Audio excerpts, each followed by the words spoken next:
At the beginning of the film, we see three kids running on an island called Nantucket. The main protagonist, Hermie, with his friends Aussie and Benji, visits a nearby house. The trio was called the Terrible Trio. The trio stares at a woman chopping wood. The narration by Hermie explains he felt a genuine connection with this woman. The woman can be seen with a man who is her husband. The husband picks up the woman and the couple seems to be having fun. The kids watch the couple go back inside their house. Later, the trio walks around a beach and sees many couples fooling around. Aussie says he should have tripped and touched a girl, but Hermie says he should try talking to a girl first. The trio talk and argue with each other. The third friend, Benji, falls behind but catches up. The conversation turns towards virginity and the trio starts looking through a book that explains everything about lovemaking. They stare at the images and argue a little bit more. Benji, who brought the book, is concerned his family will find out that he stole the book. Aussie and Hermie keep going through the book and learn new words like foreplay. They stare at the images and wonder if this is all real. Aussie again says he wants to feel a girl. The next day, the trio near the shore watches the pretty girl again with her husband. But they both seem upset because the husband is leaving to fight a war. The movie takes place during the World War when every male has to participate in the war. The couple kiss and the husband jumps on the boat to go and fight a war. Hermie, however, realizes his crush is going to be alone.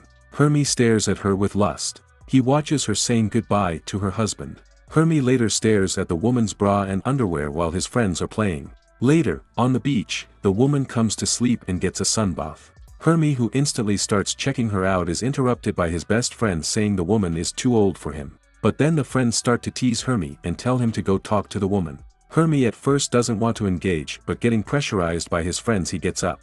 Hermie nervously walks up to the woman. Looking at her sleep with minimum clothes makes him smile. But his friends start to yell out weird stuff, causing Hermie to flee. The trio starts to fight, but Hermie, who is angry at his friends, gets serious. Aussie and Benji leave Hermie with a bloody nose. The next morning, Hermie leaves his house in a hurry to fight Aussie. But a woman from his house keeps yelling and asking him where he is going. Annoyed, Hermie answers with the same tone. The woman from the house instructs him to bring a newspaper. On his way, he sees the woman. She can be seen carrying grocery bags that are too heavy for her. Hermie, seeing the opportunity, carries the bags and walks her home. We learn her name is Dorothy. Hermie and Dorothy walk home talking about their lives. When Hermie sees his two friends walking across the street, he hides his face behind the bags, but his friends still recognize him. Hermie keeps the grocery in the kitchen. Dorothy wants to pay him for his generosity, but Hermie denies it. Hermie stays in the house to drink coffee. They talk about each other and Hermie says he will also join the war one day. They talk about hobbies and music. Hermie burns his tongue because of the hot coffee. Dorothy apologized again and again. After Hermie leaves the house, his friends confront him and ask if he got lucky with Dorothy. Hermie explains nothing happened, but his friends don't believe him. Hermie yells and goes home. His friends seem more excited than him. At night, the trio heads to the movie theater and meets girls. Aussie sets up the trio with three girls, but Benji nervously runs away. In line, Hermie meets Dorothy, who calls him again to her house for some help. Hermie agrees and says they can again have a cup of coffee. Hermie and Aussie enter the movie theater with the girls. During the movie, Aussie tried to touch his partner's chest, but she gets angry. He even tries to touch her tight, but she rejects that too. Hermie, however, puts his hand on his partner's shoulder and she accepts his touch. He removes her jacket and touches her chest. Aussie again tries something and starts to kiss his partner. The girls leave after the movie ends. Walking home, the best friends talk about making out. Hermie, who thought he was groping his partner's breast, was actually touching her arm. Aussie makes fun of him, but soon both start to laugh about the situation. Later, we see him going to Dorothy's house to help her. While Hermie waits for Dorothy to come out, he watches her in a pretty white dress. Soon, Hermie climbs up the storage unit and stares at Dorothy when she climbs up the ladder. He watches her naked thighs and chest. One by one, Hermie arranges the boxes, but remembering Dorothy's body, he gets aroused. He starts to shake up. When Dorothy asks why he is shaking, he blames the ladder to be unstable. He recalls her body and finishes the job. Dorothy again tries to give him money, but he refuses, saying he likes her. Dorothy innocently repeats the same. Dorothy adores Hermie by kissing his forehead. Hermie, who remains speechless, leaves the house. His friends catch him asking what happened. The happy guy shows the lipstick mark on his forehead. Benji doesn't believe that Hermie got a kiss on the forehead. Instead, he thinks it is a bite mark. Aussie, however, is convinced Hermie is telling the truth. The friends again decide to read the book that explains lovemaking. The duo sneaks into Hermie's bedroom and starts to copy the copy point by point. The duo doesn't even know most of the words mentioned in the book but still notes them down. They plan to use these pointers when the time comes with a girl. Aussie says he will need these points when he is with Dorothy. While talking, Aussie says they have to meet the girls from the movie theater. Aussie also explains Hermie about protection. After gathering some courage, Hermie goes to a nearby drugstore to purchase a condom. But nervous Hermie shies out because an old lady is present in the shop. Hermie goes back in and asks for ice cream. Gathering some courage, he finally asks for protection. After some hassle, he manages to purchase 3 pieces. At night, the duo goes to the beach where we see Aussie and his partner starting to fool around.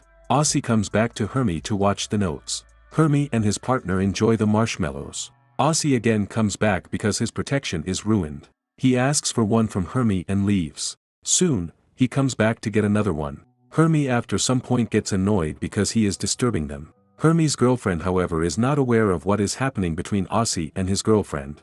Hermie's partner wants to go home and goes to see her friend, but looking at her naked with Aussie shocks her. She leaves in disgust while Hermie tries to stop her. On an upcoming day, Hermie sees Dorothy sitting outside her house. They both start talking. Hermie asks if he can come over tonight. Dorothy hesitates and says okay. Hermie says they can again have coffee. Dorothy agrees and says she is getting late to post some letters. Hermie asks if he can do the job for her, but she says it is a bit complicated. She leaves saying goodbye. Later, we see Hermie and Aussie talking. Aussie seems upset because his partner broke up with him. She had a medical emergency. But soon the duo starts to fight over things. Aussie leaves and Hermie proceeds to walk towards Dorothy's house. He knocks at the door but no one answers. Hermie tries to open the door, which opens up without any problem. Inside the living room, we see a record playing and a cigarette on the table. Hermie looks around but finds nothing. He stops the record from playing and reaches the table and puts out the smoke but sees a letter that says Dorothy's husband died in the war. Dorothy plays the record again. Dorothy hides her tears and pretends to be okay. Hermie stands still, trying to figure out what to do. Dorothy goes into the kitchen to do some work. Hermie walks behind her and says sorry. Dorothy gently walks up to him and hugs him out of sorrow. They both slowly move around and start to dance. Dorothy, resting her head on Hermie's shoulder, keeps sobbing. At last, even Hermie breaks into tears as the song comes to an end. Dorothy gives Hermie a kiss on both cheeks before kissing him on the lips. She again kisses him while moving her hands. Dorothy takes Hermie to the bedroom and helps him to remove his clothes. She then goes on to remove her clothes as well. Hermie sits on the bed and removes his shoes. We see Dorothy getting completely naked and coming back to Hermie. They both kiss again and start to make love. Hermie keeps her close and they both cuddle. Both comfort each other throughout the night while Dorothy grieves in silence. The scene changes when we see Dorothy getting up and wearing a robe. She leaves the room. Hermie also gets up and gets dressed and leaves the house. He sees Dorothy standing outside the house smoking and crying. Hermie, hesitant to leave, goes out of the house. They both say goodbye to each other and Hermie leaves. The next morning, we see Hermie standing alone outside, still upset and sad about what happened yesterday. His best friend, Aussie, approaches from behind. Aussie, reading the tense look of Hermie, starts talking about his girlfriend who survived the medical situation. He also asks if Hermie has seen Benji. Aussie thinks Hermie's last night date with Dorothy went bad and that is why he is upset. Aussie tries to comfort his friend and says he is here to listen to whatever happened.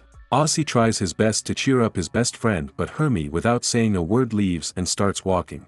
Aussie looks sadly at his friend leaving. Hermie goes back to the house. He stands still in front of the house but then goes a little closer. Trying to decide if he wants to go inside, he finally moves forwards and stands in front of the door. He sees a letter stuck on the door with his name on it. Hermie sits down to reach the letter. Dorothy in the letter says goodbye to Hermie and says she has to leave the island to go back to her house. She says she can't explain what happened yesterday, but she hopes Hermie will get everything he wants and will remember her with a good heart. At the end of the film, we hear the narration of Hermie explaining how his summer went on the island. He talks about his 2 friends and at the end says he lost a part of himself. He lost Hermie in a special way as the movie fades out.